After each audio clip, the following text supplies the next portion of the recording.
सर्वक्षण स्मरणीय अनंत श्री विभूषित परम पूज्य पाद सद्गुरु महर्षि में ही परमहंस देव जी महाराज के पावन चरणों में कोटि कोटि नमन। इन्हीं के हृदय सम्राट परम पूज्य पाद संत बाबा शाही स्वामी जी महाराज के पावन चरणों में कोटि कोटि नमन। इन्हीं के वरद हस्त जिनके सिर पर सुशोभित हुआ अपने आवास में अवस्थित परम पूज्य पाद प्रधानाचार्य स्वामी श्री चतुरानंद जी महाराज के पावन चरणों में कोटि कोटि नमन। श्रद्धास्पद परम पूज्य साधुचरण विद्वज्जन सज्जन वृंद आदरणीय माताओं तथा भक्तिमती बहनों, प्रेम से और जोर से सद्गुरु महाराज की जय जयकार करें। श्री सद्गुरु महाराज की जय। देखिए, हम जब सद्गुरु महाराज की जय बोलते हैं तो आप ऐसा ना सोचें कि और सब देवी देवताओं को लोग बाबा लोग नहीं मानते हैं क्या? ऐसी बात नहीं है। हमारे हिंदू धर्म में 33 करोड़ देवी देवता हैं और हर एक इंसान के मन में ऐसी इच्छाएं रहती है कि सारे देवी देवता हमसे प्रसन्न रहे, हमसे खुश रहे और सबों का आशीर्वाद हमें प्राप्त हो। थोड़ा विचार करें आप, 1 करोड़ देवी देवताओं की आपने पूजा की, इनकी आपने जय जयकार की, ये तो प्रसन्न हो गए, खुश हो गए। बाकी 32 करोड़ देवी देवता कहेंगे हमने क्या बिगाड़ा था, हमारी जय जयकार क्यों नहीं हुई?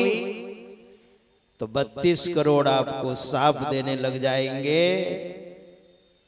1 करोड़ देवी देवता आपको आशीर्वाद देंगे तो साफ हो जाएगा, अधिक आशीर्वाद हो जाएगा, कम लेने की देनी।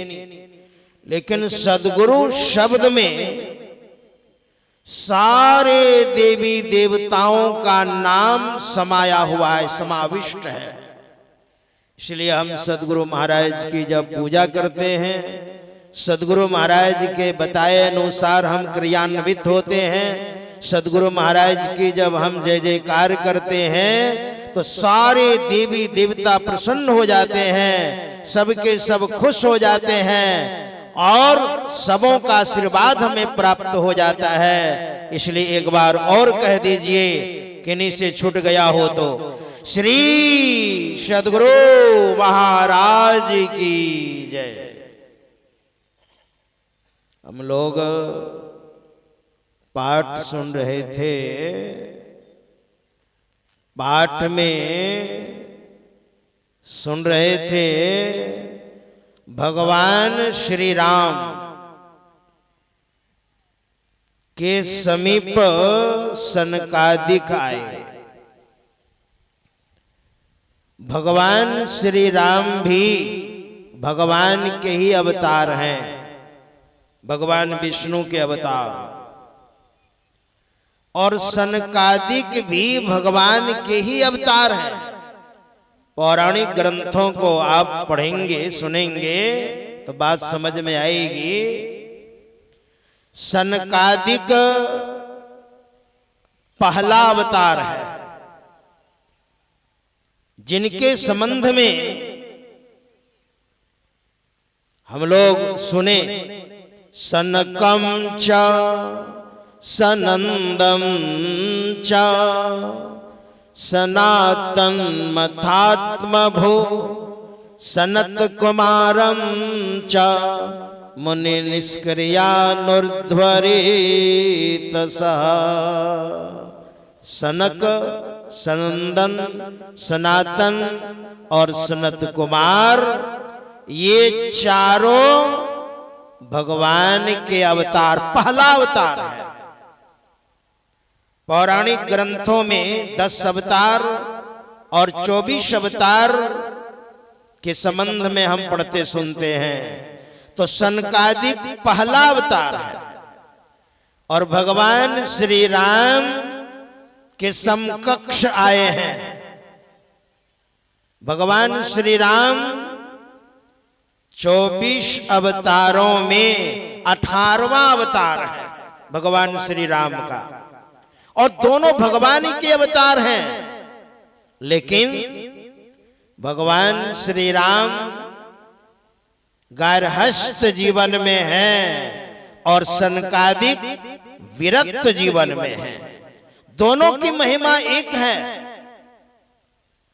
गोस्वामी तुलसीदास जी महाराज ने बड़ा सुंदर विनय पत्रिका में उन्होंने लिखा है, संत भगवंत अंतर निरंतर नहीं किमपि मति विमल कह दास तुलसी। संत और भगवंत में अंतर नहीं है, दोनों की महिमा एक है। एक बने बनाए आते हैं भगवंत, और संत यहाँ पर स्वयं भगवान का नाम का इतना जप करते हैं, इतना भजन करते हैं कि अपने बलबूते से वो संत बन जाते हैं भगवंत के बराबर।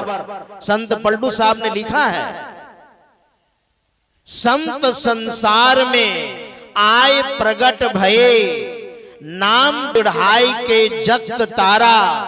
भजन भगवान को कौन जानता, संत ये हेतु अवतार धारा। राम के नाम पर अदल चलाए के, काल के शीश पर धौल मारा। दास पलटू कहे रहे सब डूबते, संत ने पकड़ी के किया पारा। संत और भगवंत की महिमा एक है। महापुरुषों की सन्निधि में बैठकर, महापुरुषों के समकक्ष बैठकर जो सत्संग होता है वह 1 नंबर का सत्संग होता है। दोनों महापुरुष हैं और दोनों महापुरुषों का समागम हुआ है तो सत्संग उत्पन्न हुआ। अब देखिए क्या कह रहे हैं भगवान श्री राम। सनकादिक को खूब बढ़िया से बैठाकर, मान सम्मान कर, अर्घ्य पाद्य से विधिवत क्रमबद्धता के साथ पूजन कर और हाथ जोड़कर भगवान श्री राम क्या कहने लग गए। रामायण में तुलसी बाबा लिखते हैं उस जगह, बड़े भाग पाइए सतसंगा,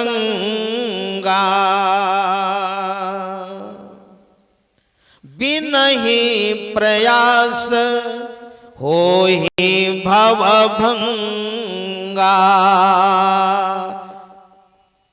जैसे बड़े भाग्य मानुष तन पावा, 84 लाख प्रकार के शरीरों में सर्वश्रेष्ठ और सर्वोत्कृष्ट मनुष्य का शरीर है। जैसे 84 लाख प्रकार के शरीरों में मनुष्य का शरीर सर्वश्रेष्ठ और सर्वोत्कृष्ट है, उसी तरह से सत्संग मिल जाए महापुरुषों की सन्निधि में बैठकर तो इसी से आपका कल्याण होगा।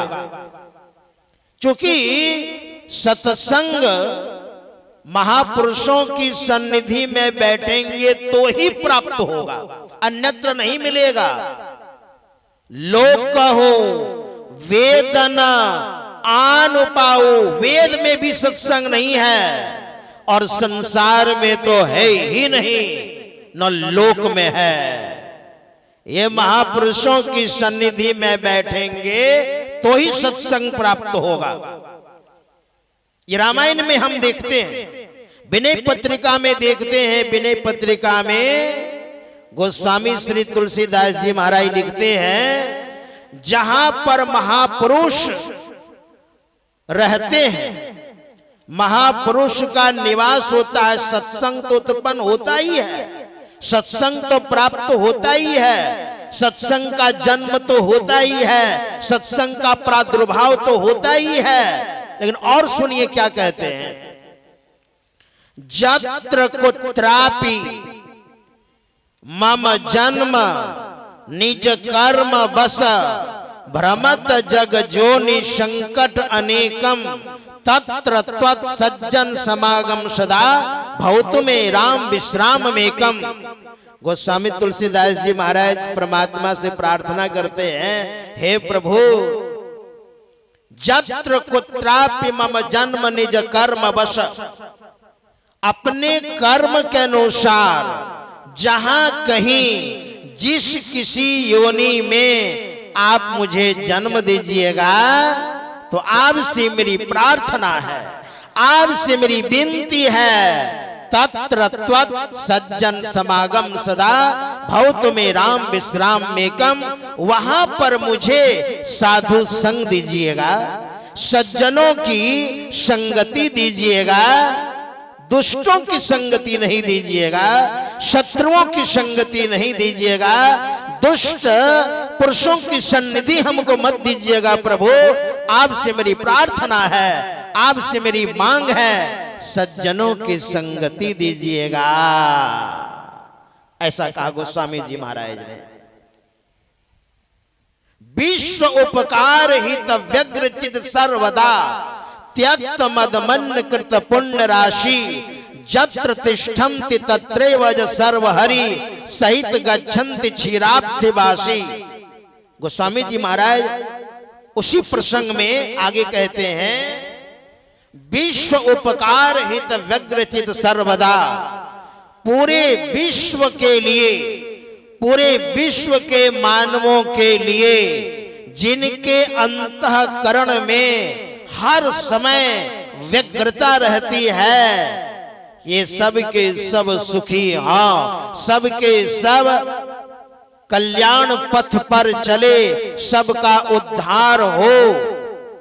ऐसे महापुरुष क्रोध और अहंकार को त्याग कर जहां पर रहते हैं, जत्र तिष्ठन्ति तत्रैव अज सर्वहरि, जहां पर ऐसे महापुरुष रहते हैं वहां ब्रह्मा विष्णु और महेश का निवास होता है। ऐसे महापुरुष जहां रहते हैं